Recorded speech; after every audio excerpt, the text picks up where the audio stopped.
Olá, você que tem acompanhado os podcasts da Casa Cor Paraíba 2023, nós estamos sempre trazendo aqui as novidades, trazendo aquelas curiosidades, aquilo tudo que você tem vontade de perguntar, aquilo tudo que você tem vontade de saber, e a gente detalha por aqui. Hoje eu tenho 3 convidados muito especiais.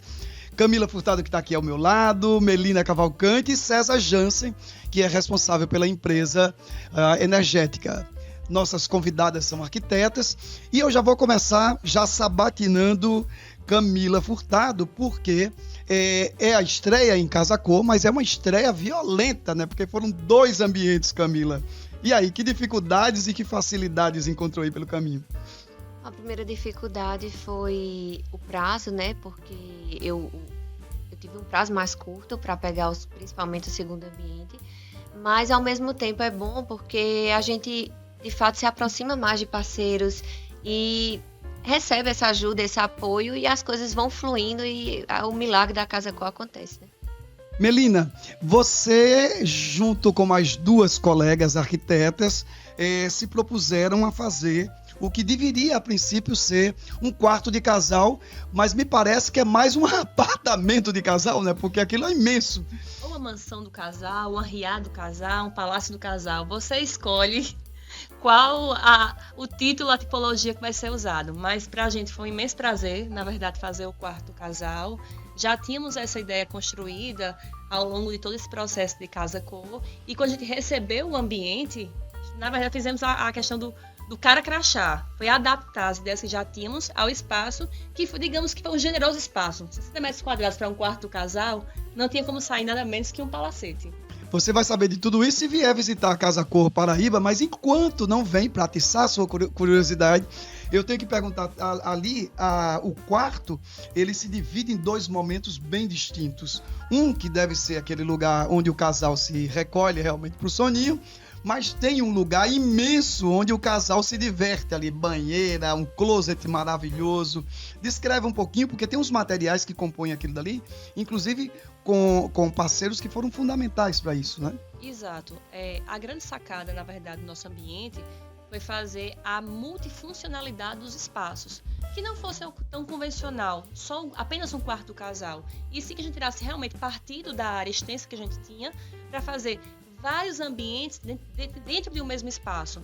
Então, no primeiro momento, a gente tem a cama de descanso, obviamente, que caracteriza o quarto do casal de fato, mas a gente tem um pequeno lounge, uma sala de estar, para que eles possam ler, conversar, algo desse tipo. Já do lado esquerdo, a gente já tem a parte da poltrona para leitura, descanso, relaxamento. E no segundo momento, a gente vem não só para um banheiro, a gente chama de uma sala de banho, porque realmente é um super espaço onde eu tenho uma área de relaxamento, que a gente puxa um pouco para a biofilia, a parte do verde, que tá ali concatenando junto com a banheira.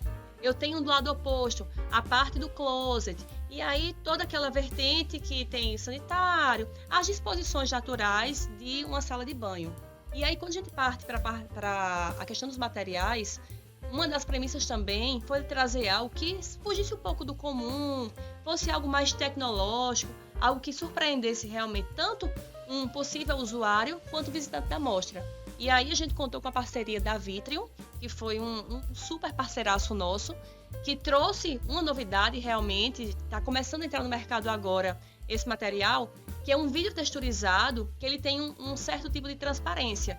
Então quando a gente faz um jogo com iluminação e a parte texturizada do vidro, a gente consegue 2 situações diferentes. Ele todo retroiluminado e, no segundo momento, a parte mais opaca. E ambos as situações, elas trazem um composê diferente para o ambiente total.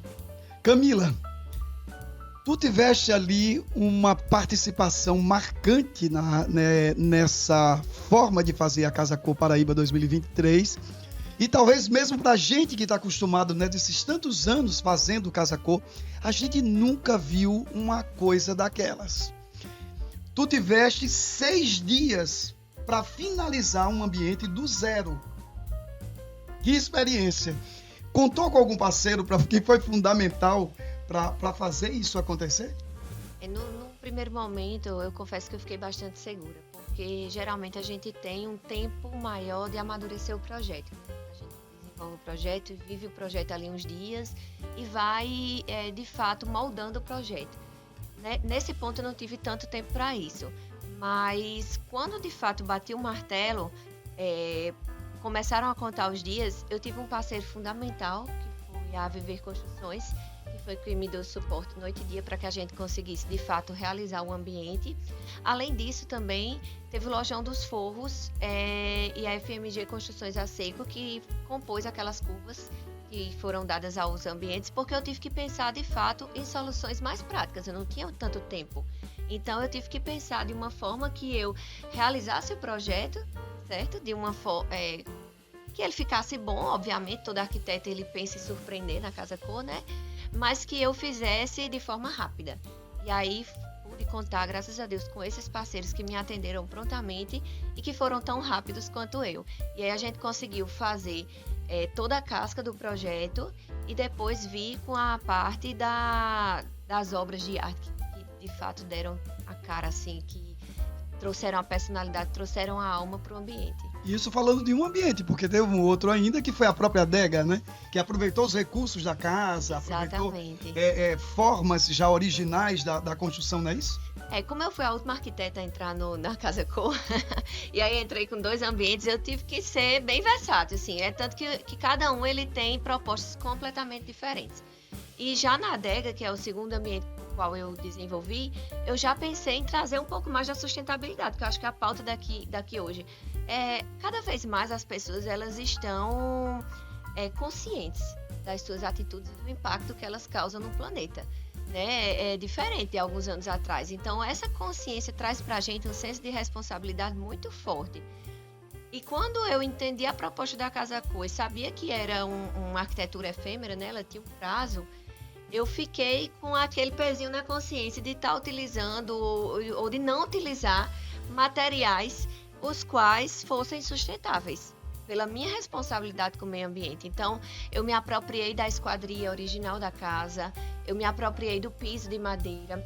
O outro piso, que foi um ladrilho que foi feito, ele é proveniente de reuso também. Então, muitos dos materiais, inclusive a decoração, são materiais reaproveitados que iriam para descarte.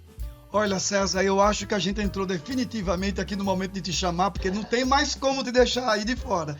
César, sustentabilidade realmente é uma condição, dá para sentir, olha, pela conversa até agora, que é a situação imprescindível hoje para fazer qualquer coisa no planeta, não só a construção.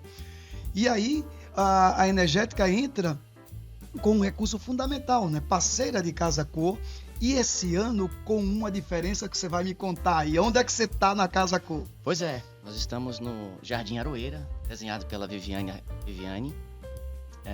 e uma arquiteta que tem todas as características, a essência dela é na sustentabilidade. Então, por sermos o parceiro de sustentabilidade da Casa Cor, nos orgulha muito esse título. Ver arquitetas com tanto talento, preocupada em utilizar os materiais corretos, materiais de reuso que já foram utilizados ou que podem ser utilizados a posterior, isso pra gente é muito bonito de ver. A Energética, ela entra na Casa Cor com uma função principal, o projeto elétrico, né? Só que esse projeto elétrico ele tem uma responsabilidade tanto ecológica quanto econômica, porque a gente tem que fazer mais com menos. São materiais que utilizamos em outras mostras Casa Cor, então a Casa Cor tem essa responsabilidade de buscar a maior quantidade de materiais que sejam utilizados novamente. Então a gente faz essa curadoria para a Casa Cor desde edições passadas, o que já foi utilizado, o que pode ser usado, e orientando também arquitetos e profissionais de interiores a utilizar a iluminação como LED, né? É uma premissa da Casa Cor, é uma exigência.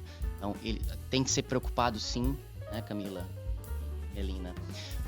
A gente faz essa orientação na medida do possível. As meninas são PhDs na área de daqui a pouquinho a gente vai explorar isso, porque eu descobri aí que tem aí um estudo bem mais aprofundado por parte das duas aí na área, né? Exatamente. Daqui a pouquinho a gente explora. Exatamente. E como eu falo, é muita alegria que a Energética participa e todas as vezes que você me convidar, a gente vai estar lá. E se não convidar, eu vou bater na sua porta. Mas aí tem uma coisa, o Jardim Aroeira, ele recebe ali, sim, hoje uma coisa que já se coloca para o planeta inteiro como fundamental para a mobilidade do planeta, que é o carro movido a energia elétrica, né? Exatamente. E aí, a tua participação nisso, como é que pode ali? Eu terminei não entendendo muito bem assim, o mecanismo de alimentar o carro, como é que funciona então, isso? Nós temos um carro fornecido pela Audi, um grande parceiro Casa Cor, é um carro 100% elétrico, tá? Um carro... É uma nave espacial, César. Só vendo o carro de perto, toda a tecnologia embarcada nele, para acreditar que podemos chegar nisso. Então, primeiramente, a Energética ela fornece o abastecimento de energia elétrica através de painéis solares que estão posicionados em um outro ambiente, né? Em um outro local. Nós transferimos essa energia através de créditos e a energia abastece o carro. O carro é 100% elétrico, ele tem uma autonomia de 400 km, então são 2 motores elétricos, uma tecnologia embarcada de primeiro mundo. A economia do carro, ele chega a 80%. Um carro como esse, ele vai rodar o que você faz com R$10, você vai fazer com 2. Né? Então, primeiro, agressão ao meio ambiente, o impacto quase que zero. Né? Não emite CO2, emissão de gases, né? Então, surpresas só para quem vem olhar a Casa Cor. Tem que vir visitar. Melina e Camila, vocês parecem que tem aí uma pegada também de dedicação, de estudo à sustentabilidade. Em que momento tudo isso que César falou encontra o trabalho de vocês ou vocês vão em busca de alguma coisa nesse sentido? Na realidade, desde que eu estava na graduação, já me incomodava, já me fazia alguns questionamentos. Como, por exemplo, a nossa base energética ela é através de hidrelétrica. Mas a gente está no sertão, né? A gente está aqui no Nordeste, que é um lugar quente. Aí eu ficava me perguntando, e por que não? A gente tem a maior faixa litorânea dos países, assim, uma das maiores. E por que a gente não usa outras fontes de energia? E como é que eu posso utilizar isso na arquitetura? Então eu sempre me perguntei, me fiz vários questionamentos. E ainda na graduação eu comecei a desenvolver umas pesquisas mais voltadas para isso, sobre ambientes construídos sustentáveis. Né? Hoje a gente tem diversas soluções voltadas para a sustentabilidade e para energias renováveis. E a partir daí eu comecei a fazer algumas especializações na área. Eu tenho especialização em arquitetura sustentável e fui buscar de fato um mestrado que atendesse e que suprisse esses meus questionamentos. É tanto que eu não fiz mestrado em arquitetura, fiz mestrado em energias renováveis, uma pesquisa voltada para materiais de construção sustentáveis. Então eu fiz um estudo comparativo entre uma construção convencional e uma construção sustentável em termos de valores, em termos de impacto ambiental, de soluções tecnológicas, de conforto climático, porque não adianta só sugerir, a gente está num lugar quente, não adianta só sugerir uma alternativa interessante, mas que não atende, né, termicamente ali o ambiente. Aí a gente foi fazendo vários estudos e sempre foi um tema que me apeteceu muito. Melina, já dá para perceber no cenário urbano da cidade pessoense ou mesmo paraibano uma preocupação e já vamos dizer, uma intervenção desses projetos preocupados com isso, pelo teu olhar? Sim. Na verdade, essa preocupação com a questão da eficiência energética, ela não é nova. Os desastres climáticos, a questão do aquecimento ambiental, tudo isso são preocupações urgentes e que tem que ser sanada de toda forma.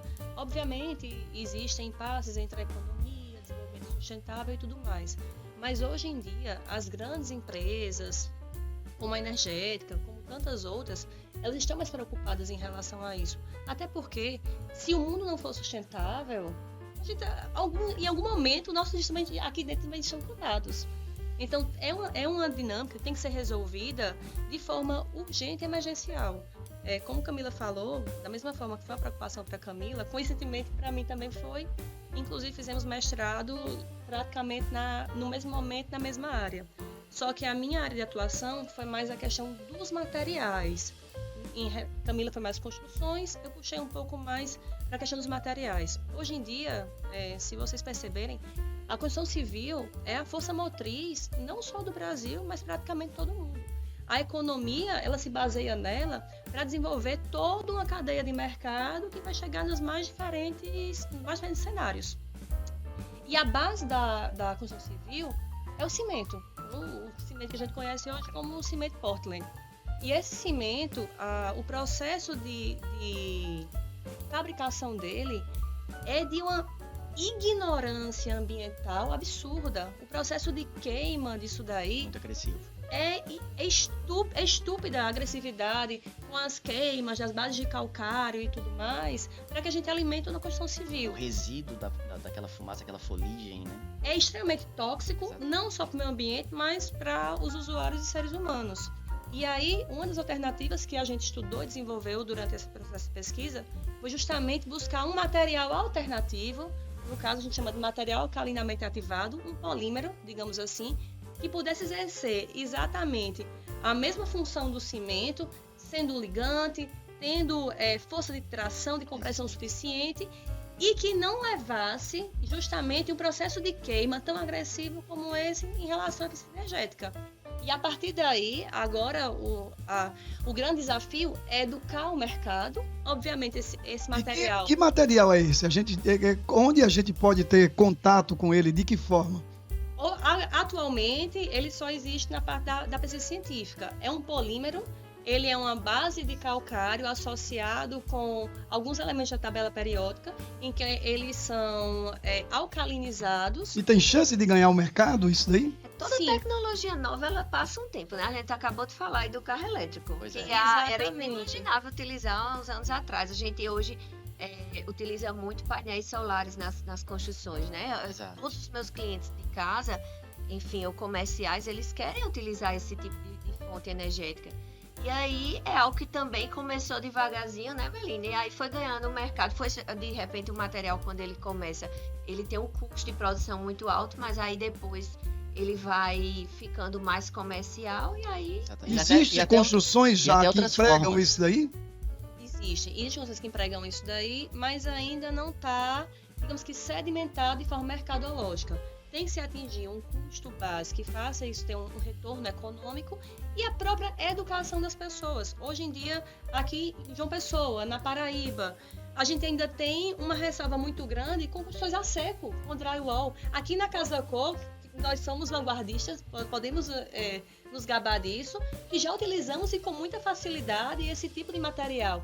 Mas ainda existe resistência da própria construção civil da cidade e do estado. Aliás, Melina, tem uma coisa que a gente precisa realçar isso daí, porque esse ano, de forma surpreendente, nós tivemos 100% da Casa Cor Paraíba impactada pela construção a seco, ou seja, impactada pelo drywall. De alguma forma, alguns mais, outros menos, mas todos os ambientes da casa foram, de alguma forma, impactados pela construção a seco. Eu sou a prova viva disso, né? Meu ambiente só foi possível, só se tornou real o living da colecionadora por causa da construção a seco.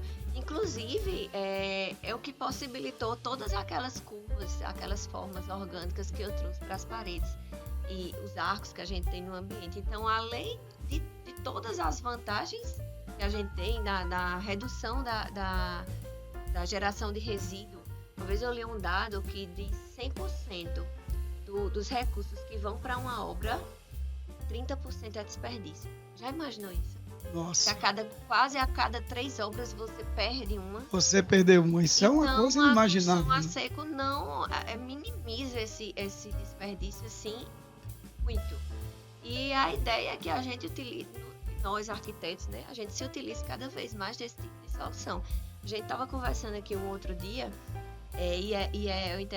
interessante é que a Casa Cor proporciona esses encontros, né? Estava conversando com o César Jansen, falando um pouquinho, e ele citando a dificuldade ainda de alguns arquitetos aceitarem utilizar alguns tipos de soluções para captação de energia solar.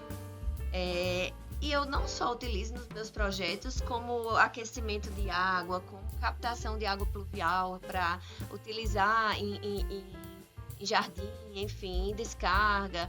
Então tem diversas soluções que a gente pode utilizar no projeto, que isso não gera um custo. Quando você vai calcular, bota na ponta do lápis, não é um custo. Pelo contrário, você pensa gera no economia, prazo, exatamente. Porque uma obra, a gente, sei lá, vamos supor que a gente viva 100 anos, pensando bem positivamente.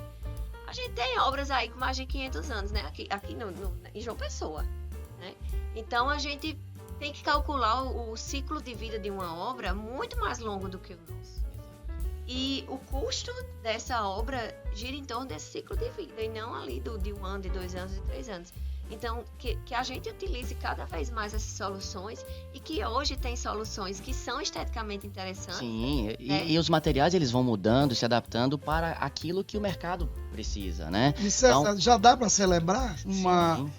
um impacto desses recursos renováveis dentro do cenário das cidades? Eu fiz a pergunta para a Melina em relação aos outros materiais, mas agora para ti, já dá para celebrar isso? Já é perceptível? Já é perceptível. Se você subir num edifício e olhar pela janela, você vê grande parte dos telhados já tem as placas fotovoltaicas, né?